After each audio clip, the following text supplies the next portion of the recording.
E hoje, né, Quinta-feira Santa, não tinha dia melhor para a gente falar sobre isso, porque estou recebendo aqui Antônio Stupiglia, o Tite, como todo mundo conhece, o Tite que foi responsável por inúmeras realizações da encenação da Paixão de Cristo. Aliás, a primeira delas aqui em Valinhos foi através de uma iniciativa do Tite, que promoveu isso. Eu me lembro que acho que foi ali na Praça da Bíblia a primeira, não foi não, Tite? Bom dia. Foi sim, foi sim. Bom dia, Roseli. Como é que vai? Tudo bem? Tudo bem, e você? Você me ouve bem? Sim, perfeito. Tá legal. Então, Tite, como é que nasceu essa história, né, de fazer Paixão de Cristo aqui em Valinhos? É o seguinte, quando eu cheguei na Secretaria da Cultura, eu percebi que teria a necessidade de ter alguns eventos, além daquele único evento que era realizado pela Secretaria da Cultura, que era então o Conselho Municipal de Cultura, né? Então, teríamos que realizar eventos. E eu sempre gostei disso, sempre pesquisei sobre Paixão de Cristo, encenações, etc., né? E aí, como tínhamos um curso de teatro no antigo conselho, que depois virou Casa de Cultura, e eu tinha dois bons professores lá, que eram o Joviniano Borges da Cunha e o Roberto Micoli. Eram dois excelentes professores de teatro. Aí eu conversei com eles da ideia de fazer uma encenação, eles gostaram dessa ideia, compraram a minha ideia e fizemos a primeira encenação, que foi em 1984. Eu assumi em 1983, mas foi em março, então já não tinha nenhuma condição, né? Foi em 1984, com as crianças, com os alunos da Casa da Cultura, do curso de teatro, e mais algumas pessoas que foram convidadas, que foram arrebanhadas, e aí fizemos uma primeira encenação na Praça da Bíblia, aproveitando aquilo que eu imaginei que seria um cenário natural. Tinha ali uma espécie de um cenáculo, né? Um galpão já muito bem construído, foi na época do Soto, se não me engano, e aquele paredão de pedra que me pareceu assim bastante apropriado para fazer uma encenação, tá? Então foi em 1984 que aconteceu ali na Praça da Bíblia a primeira encenação pública de Paixão de Cristo, porque depois eu fui pesquisar e eu soube que na igreja eles faziam antigamente, na chegada da procissão da Sexta-feira Santa, eles faziam ali uma pequena encenação, né? Mas era uma encenação religiosa, não era voltada para grande público. O que tinha de interessante ele era o canto da Verônica. Sempre teve como tradição o canto da Verônica, que era uma coisa muito bonita, né? Mas essa primeira encenação foi, então, na Praça da Bíblia. Eu me lembrei dessa da Praça da Bíblia, porque eu fui lá nesse dia. E tinha um grande público ali, né? Porque era novidade, atraiu muita gente. Aliás, atraiu sempre muita gente em todas as vezes que isso aconteceu, né? Você fez ali na praça, fez no Parque Municipal, até com arquibancadas para o povo assistir à encenação, todo um cenário que foi feito naquela parte posterior ali do pavilhão comercial ali, Antônio Palácio Neto. Enfim, foram várias apresentações. Mas você não ficou só aqui em Valinhos, né, Tite? Você foi embora. Pois é. Eu fiz aqui em Valinhos, então, 13 encenações, que me sobraram uns 13 anos depois, eu fiz 13 encenações. Aí, naquele intervalo entre a nossa primeira administração e a segunda administração, que aconteceu a partir de 1987, eu fui para Pedreira, fui convidado para trabalhar em Pedreira, né?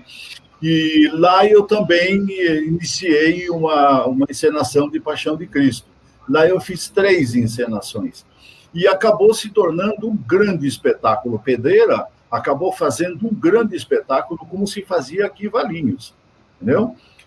Foi uma coisa assim, acabou sendo uma coisa muito grandiosa. Até hoje tem essa tradição. Amanhã será montada uma encenação no Teatro de Jaguariúna, com o grupo de teatro de Jaguariúna e de Pedreira, porque o secretário de Pedreira agora é meu amigo, e ele já trabalhou comigo também em Jaguariúna, então estão fazendo uma encenação no modo live, né?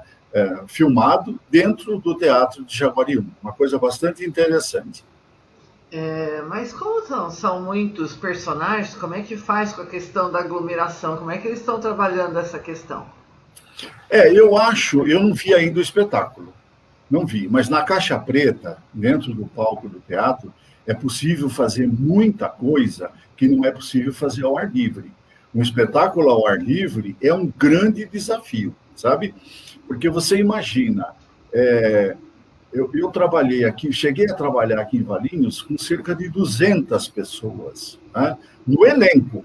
200 pessoas, entre pessoas que atores principais, coadjuvantes, pessoal de eletricista, sonoplastia, enfim, é um trabalho muito grande, é um trabalho grandioso. Então, eu acho que no palco do teatro se resolve isso com facilidade, sem ter contato pessoal. Algum contato existe, mas a distância vai ser mantida, com certeza, sem nenhum problema. Agora, eu gostaria de fazer uma observação, porque quando se fala no espetáculo da Paixão de Cristo, as pessoas pensam, é um acontecimento teatral, é um espetáculo de teatro, tal. Não é só isso. Eu costumo chamar esse espetáculo de artístico, cultural, turístico, social. Por quê? Quando você monta um espetáculo dessa natureza, custeado pelo poder público, você está envolvendo pessoas que participam, pessoas que apreciam e pessoas que se comunicam. Então, na hora que a gente faz a regimentação daquelas pessoas que vão compor o grupo teatral, você está fazendo uma grande ação social. Quando você coloca 200 pessoas ali, por trás você tem mais 400 que estão dando apoio para que essas pessoas possam participar. Então, existe uma comunicação muito grande, né, entre esse pessoal, um envolvimento da comunidade, que é uma coisa extremamente interessante, e as pessoas acabam se apaixonando por isso, sabe? Tem pessoas que nunca esqueceram do primeiro espetáculo de Pedreira, nunca esqueceram do primeiro espetáculo de Valinhos, eles têm aquilo como uma grande recordação, e o público também tem isso como uma grande recordação, sabe? Outra coisa importante, Roseli, é que, pelo menos nas encenações que eu dirigi, no tempo que eu participei, nós sempre tivemos o cuidado de passar uma informação que uma leitura superficial, às vezes, mesmo através da igreja, não passa, entende? Então, se as pessoas que estiveram ali tiveram um pouco de concentração no texto do espetáculo que estava sendo desenvolvido, muita coisa foi informada, diferente daquilo que, às vezes, ele aprendeu na igreja. Por exemplo, então se diz, Cristo padeceu sob os poderes de Pôncio Pilatos. Muitas pessoas têm a impressão de que foi o tal de Pôncio Pilatos, que era o governador da Judéia na época em que o Cristo foi morto, né? Que ele foi o responsável por tudo. Ele botou a mão, você está sendo condenado, você vai ser crucificado, ponto. Não foi bem assim. Não foi bem assim. Quando se diz padeceu sob os poderes de Pôncio Pilatos, quer dizer, padeceu sob os poderes quando Pôncio Pilatos era o governador. Mas, na verdade, por trás de Pôncio Pilatos estavam os judeus, principalmente Anás e Caifás, que pediam a condenação do Cristo porque ele estava importunando os judeus, importunando os líderes do templo. Tá? Então, essa informação nós sempre procuramos passar de forma assim, uma leitura bem rápida, para que o público entendesse isso e sentisse isso durante o espetáculo, sabe? Sempre tivemos esses cuidados. Mônica Santos. Aliás, Mônica, se você puder, me passa seu telefone que eu quero convidar você para a gente conversar um pouquinho. Ela está sempre participando aqui do meu programa e ela é guia de turismo, ela faz parte da Amigos do Vale, lá da Associação de Turismo, e ela diz aqui, adorava ir assistir a Paixão de Cristo, na Praça Amélio Borim, lá na Secap. Era lindo, sim. Tinha um cenário lindo, animais, cavalos, um público enorme. Eventos grandes como esse atraem uma grande quantidade de turistas, muito importante para a economia local. E aí ela parabeniza você, Tite. Infelizmente, a pandemia está sendo crucial aí, né, para muitas realizações. O ano passado teria Paixão de Cristo, até que ia ser o diretor era o Luciano, que acho que deve ter convivido com você, Luciano. Eu assisti, na verdade, tem uma história sobre o Luciano, sabe? Quem contratou o Luciano para a Secretaria da Cultura fui eu para fazer teatro nos bairros. Mas tem uma história bem longa que isso aí um dia qualquer a gente conta à parte. Mas um bom menino, Luciano. Assisti um espetáculo dele, muito bem feito, muito bem organizado. Aprendeu a lição direitinho. Pois é. E aí essa história que a Mônica coloca aqui, né? Porque ela tem o olhar turístico e tem que ser isso, ela trabalha com isso. E a gente precisa de eventos que possam atrair outras pessoas. A gente vê a Paixão de Cristo hoje não por conta da pandemia, mas é um espetáculo que em várias cidades aqui do nosso Brasil aí é o ponto maior de concentração de público que vem de todo lado para ver a encenação, até com grandes artistas, não é? Sim, sim. Nós não tivemos, eu, por exemplo, não tive aqui em Valinhos, também não tive em Jaguariúna, também não tive em Monte Alegre do Sul, atores profissionais. Mas tive atores profissionais na encenação de Sumaré. Eu fiz uma encenação em Sumaré em parceria com uma outra diretora. Foi um espetáculo grandioso, grandioso. Quando eu tomei conhecimento do texto, eu levei um susto. O texto não era meu, o texto era montado por umas pessoas que faziam parte da Secretaria da Cultura de Sumaré. Mas eu levei um susto porque era uma proposta totalmente diferente. Ela tinha, assim, um cunho circense, sabe? Eu achei que aquilo ia chocar o público, ia ser uma coisa assim muito diferente, muito arrojada, mas olha, depois que eu comecei a me enfronhar com o espetáculo, eu comecei a tomar conhecimento do texto, do desenvolvimento da ação teatral, eu me apaixonei por aquilo. Achei assim uma coisa maravilhosa. Foi um espetáculo totalmente diferente que um dia qualquer eu preciso colocar num outro palco. Se Deus quiser, eu ainda vou ter força para fazer isso, sabe? Mas foi uma coisa assim super, super diferente e super interessante. E com isso a gente vai fazendo um aprendizado. Você imagina, eu fiz 3 encenações da Paixão de Cristo em Monte Alegre do Sul, sem nenhuma condição, sem nenhuma condição. Quando cheguei lá, as pessoas me disseram, olha, você tem que se virar, você tem que tentar fazer tudo. Nós não temos dinheiro para cenário, não temos dinheiro para guarda-roupa, não temos dinheiro para sonoplastia. Eu falei, bom, então não podemos fazer, né? Falou, não, mas eu soube que você consegue fazer milagre, então vou pedir para você fazer um milagre. Olha o que fizemos. Fui bater de porta em porta, descobri costureiras, pessoas que se disponibilizaram para ajudar, para fazer a cenografia, para fazer as indumentárias, comprei material de sucata aqui na empresa do Mucelli, aqui em Valinhos, sobras de panos, entendeu? E a própria comunidade fez o guarda-roupa, o cenário nós usamos a fachada da igreja, que é uma igreja muito bonita, né? Essa igreja de Monte Alegre, e as pessoas que se dispuseram a fazer. Olha, toda a cidade foi envolvida. Toda a cidade foi. Não se falava outra coisa naqueles dias da Semana Santa que não fosse a encenação da Paixão de Cristo. Porque lá tem uma tradição, que é a tradição da cachaça na Sexta-feira Santa. Então, as pessoas costumavam ir na casa de uma família, né, que produzia isso, e era tradicional tomar pinga com arruda, ou pinga, que eu conheço como rosmarino, mas é um outro perfumezinho aí que se coloca nas carnes, entendeu? O alecrim. Então, tinha pinga com alecrim ou pinga com arruda. E todo mundo costumava ir lá e tomar uma cachaçinha, que era a tradição da cidade. Depois, a encenação da Paixão de Cristo, essa, então, trouxe um envolvimento muito grande para a cidade, sabe? Até hoje falam isso. Alguém acabou com isso, mas até hoje falam sobre essas encenações. 2 recadinhos aqui. Como é bom ouvir o Tite falar sobre a cultura de Valinhos. Pessoa muito inteligente, gosto muito. Infelizmente, hoje não temos mais. Um grande abraço. Argemiro Oliveira, nosso companheiro da prefeitura, né, que está sempre ligadinho aqui na Valinhos FM. Também... Beleza. Esse moço trabalhou muito nessa área de cultura, de turismo, envolvido com Festa do Figo, enfim, amigo nosso de trabalho. Também tem o recadinho da Denilze Zagos Dequinato. Bom dia, Tite. Participei da Paixão de Cristo em 1985, lá na Praça da Bíblia, e mais alguns anos. E era no Gogó. Foi nesse ano que conheci o meu marido. Olha que coisa boa, tá vendo? A paixão, Isso a paixão também. une a paixão, né? Não, mas olha, é impressionante isso. No tempo do Coral Santa Cecília, o coral deu inúmeros casamentos, muitos casamentos, porque as pessoas se reuniam, se conheciam com o mesmo propósito, e isso aconteceu com a Paixão de Cristo também, entendeu?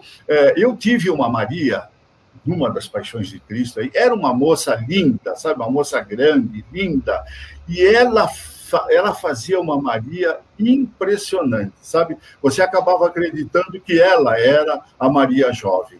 Aí um dia ela chegou para mim e falou: olha, eu depois desses encantos com a Paixão de Cristo, eu me decidi que eu quero casar logo e eu quero ter filho logo, eu quero ser mãe, eu quero sentir essa emoção de ser mãe de verdade, porque eu fui mãe muitas vezes no espetáculo da Paixão e agora eu quero ter esse prazer de ser mãe de verdade. E um dia qualquer ela me liga, fala: olha, eu vou ser mãe, graças a Deus, graças à Paixão de Cristo. Olha que coisa bonita, né? É o tal de envolvimento social. É o trabalho social, não é só um trabalho cultural que se faz, né?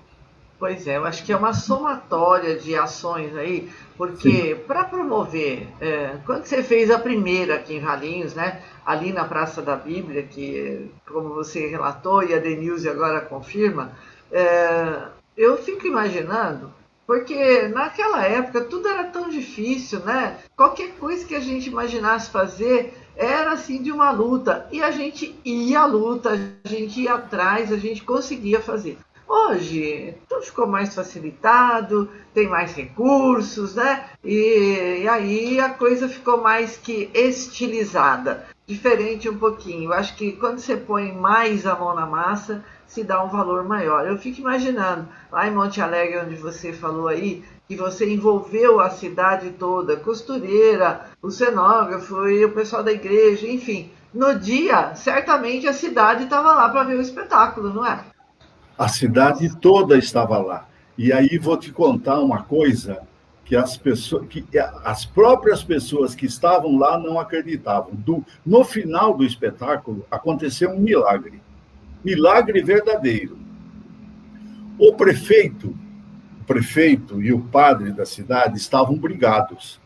Por causa de festas, por causa de acontecimentos, essas coisas, eles estavam brigados. E de cara virada. Eles, se encontrassem na rua, eles trocavam de calçada, entendeu? Quando terminou a encenação da Paixão de Cristo, o padre desceu na escadaria para fazer um agradecimento para o elenco, para as pessoas que participaram, etc. E o prefeito estava entre o povo. E eu sabia dessa história, entendeu? Aí eu peguei, desci lá no meio do povo, fui conversar com o prefeito, falei: escuta, você não quer aproveitar para a Sexta-feira Santa, depois desse espetáculo, subir a escada, ir lá e dar a mão para o padre e refazer a sua amizade? Você sabe que ele olhou para mim assim, sério, eu falei: ele vai me matar, né? Mas ele ficou olhando assim uns 3 segundos para mim, eu percebi que ele ia chorar, sabe? Eu peguei ele para a mão e puxei, falei: vamos lá, vamos cumprimentar o homem. Ele subiu a escada, foi lá, deu a mão para o padre e se abraçaram e refizeram a amizade. Mas era uma coisa assim, bruta entre os dois. Olha o que esse tipo de evento pode provocar durante a sensibilidade que as pessoas se encontram, sabe? Super Sabe, Titi, interessante. a Semana Santa ela tem uma característica muito forte. Sim, Ontem nós estamos nos reunindo com os meus amigos através aqui da tecnologia, né, que nos permite isso, e estamos fazendo os encontros que Padre Dalmiro está propondo todos os dias. E ontem foi a oração da Quarta-feira Santa, onde começa a paixão mesmo de Cristo, né, o Calvário, enfim, foi a mais forte ali. Na verdade, começa a Eucaristia, porque foi quando é a Santa Ceia que ele chama todos para dividir o pão e ele fala naquele momento que alguém o iria trair. E foi Judas quem fez isso. sim. Hoje já é a instituição da Eucaristia, que é o lava-pés, é um outro momento. E amanhã que é a sexta-feira mais dolorosa, né, da morte mesmo dele na cruz. Então tem a celebração da cruz, tinha aquela procissão que é tão simbólica, né, e que a gente acompanhava como se estivesse levando mesmo o enterro de Jesus. E aí vem o outro lado bom, que é a ressurreição, o sábado santo e a Páscoa. Enfim, a semana tem uma simbologia muito grande. E a paixão de Cristo, ela entra ela pegou esse viés da Semana Santa, transformando um momento que é tão difícil de nós todos entendermos na história, num momento cultural, num momento teatral, que até pode levar as pessoas a entenderem mais o momento da morte e ressurreição de Cristo, não é? Sim, sim, sim, sim. Quando a igreja está concentrada nesse trabalho, ela está circunscrita àquelas pessoas que requisitam aquela ação. Ou seja, está circunscrita aos frequentadores da igreja. Mas você tem muita gente que tem crença, que tem a sua fé, que faz as suas orações de casa, tudo, e até aqueles que não têm. Você tem os agnósticos, né? Aqueles que não têm religião nenhuma, que não têm crença nenhuma, mas quando você provoca um espetáculo dessa natureza e você coloca 2, 3 mil pessoas vendo uma apresentação, alguma sensibilidade acontece, alguma informação acontece, sabe?